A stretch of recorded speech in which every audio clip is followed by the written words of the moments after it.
Please be sure to donate to my Patreon to help support the channel. Link in the description down below. It's showtime. What's going on, guys? Django Fett here, hunting down games, comics, TV shows, movies, and more. You know, fuck this shit, man. I've recorded on video 3 times now. Fucking doesn't work. It looks like dog shit. So I'm just recording this on my audio right now. So I'm just gonna do commentary over this video game gameplay of 2013 reboot. So because I am reviewing Tomb Raider the movie. So this is the origin story of Lara Croft, played by Alicia Vikander, and based around the 2013 reboot, which I am playing right now.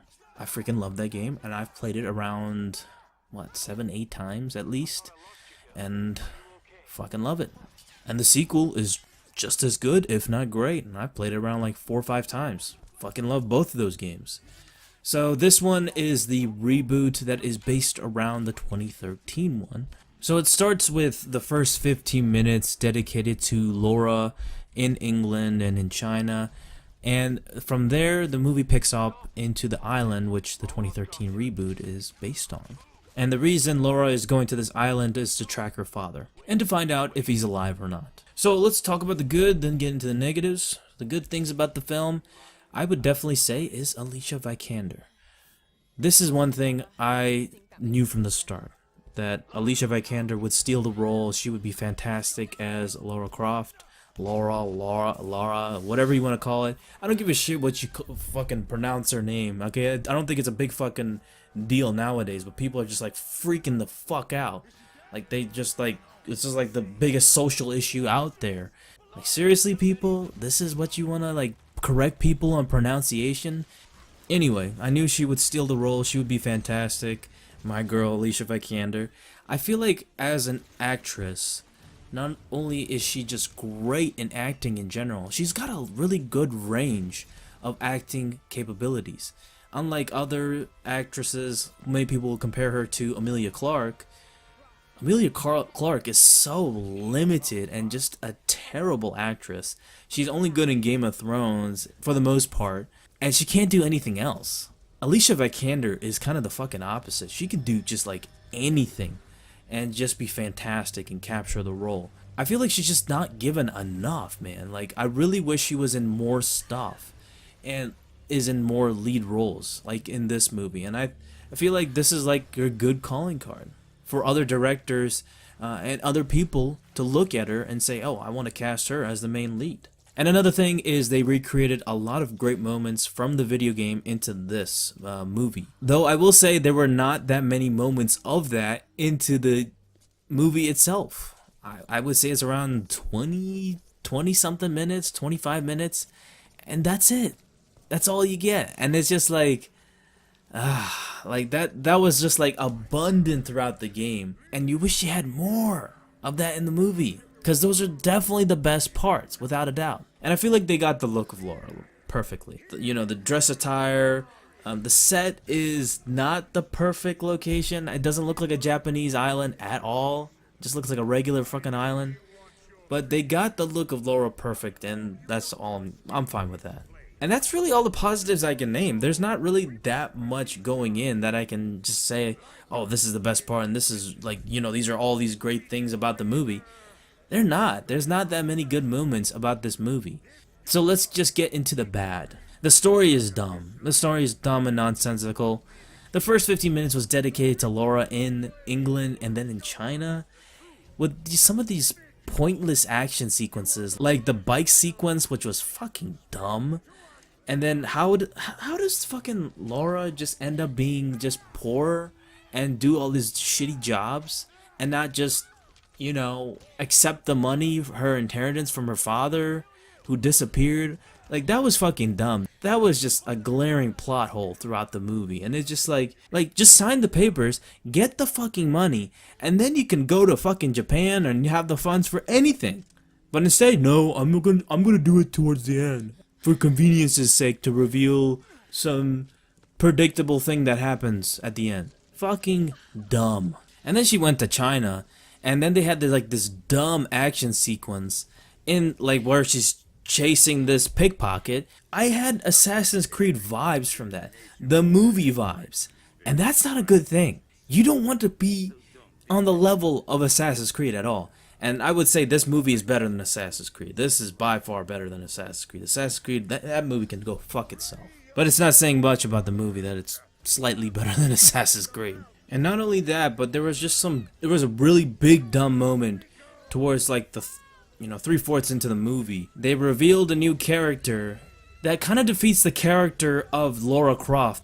How she came to be a Lara Croft, this, independent, strong woman, how she came to be, but instead, this character came up, and I was just like, fuck, right off. And that totally ruined the movie for me. Totally ruined it for me. Defeats the character of Lara Croft in every single way. One of the dumbest character reveals. One of the dumbest things to do in a film in general. And here's the thing about this movie. It's a bunch of nobodies, a bunch of hobos, part of this team. Inexperienced people. Directed by Roar Uthog, who is this Norwegian director, and they brought him in, and I'm just like, why? And then they have it produced by somebody who's actually experienced, and that's fine. But it's written by a team that is a pretty mixed bag, if not pretty shitty. One lady is actually going to be a part of Captain Marvel. This is her first project, and now she's going to be a part of Captain Marvel for that movie. She's going to be the sole writer for that, or one of the writers, and it leaves me very skeptical for that movie. This is like her first ever project, and yeah, it's not convincing. And then we have another one who's been a part of like a lot of shitty fucking films. Yeah, so not a good team overall, bunch of nobodies. Like, why wouldn't you think of putting an experienced team? Because video game movies always end up being shit or have this bad reputation. Why not change that by having a good and experienced team and build a foundation? But with this, you don't see that at all. And then with the action sequences. I felt like there were some good action sequences in the movie towards the half, but I felt like they they picked and choose the moments from the video game, and they were just like, okay, that looks cool and that looks cool, let's just put that in the movie and just whatever. Without really understanding those moments or understanding the context of that at all. Yes, they're big dumb action moments, but those moments built up and made Laura this strong, independent woman, made her super tough. And in this, they just, let's throw these moments and, let's develop her. But they didn't really develop her at all. At all. Even though Alicia Vikander gave it her all, she did a fantastic job. They didn't really develop her character at all. Like, they didn't really give her a motivation or anything.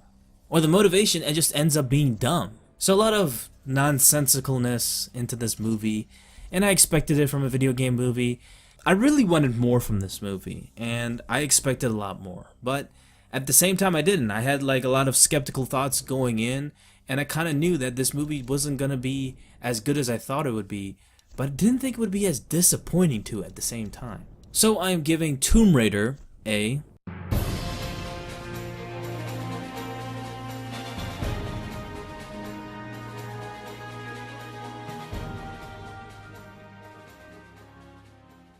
I would only recommend this if you're a big hardcore Tomb Raider fan. If you're not, you're probably not going to like this and probably think it's just another dumb video game movie and not look back at it and say like, oh man, I have a good time with this.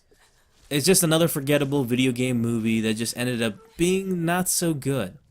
But probably the best of its class, even though it's not at all. I think Warcraft is leagues ahead of that. I thought that was a great video game adaptation made for Warcraft fans.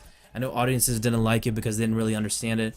And I think audiences are not going to understand this at all either because of the action moments that happen.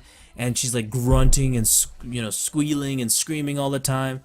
But that's the realism behind her character. So people are just complaining about that are fucking stupid. I wouldn't listen to them at all. So I expected a lot more from this movie. And I just feel like it didn't give me that. Unlike Warcraft or even Silent Hill for that matter. Those were good, if not great, adaptations in the best of their class behind a sea of trash. Tomb Raider is definitely on the upper echelon. It's just not up there for me. And once again, second movie in a row, this ends up fucking disappointing me. Annihilation and now this movie. Ready Player One better not be a shit show, because I'm going to be fucking pissed. So next, I'm actually going to be working on the Coder series. I really gotta get into that, man, because I just got back from work from St. Louis. I gotta get that shit straight, man. Coder, I gotta work on Star Wars comic series.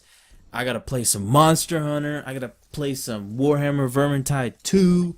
I got a lot of shit to do, and hopefully I can catch up and, start away with the Coder series, even though I have no idea what I'm gonna fucking do with that. Thank you guys so much for watching. Don't forget to please like this video, comment down below, let me know your thoughts of Tomb Raider in the comment section. Don't forget to donate to my Patreon if you can get the chance, and I'll see you guys next time. Peace.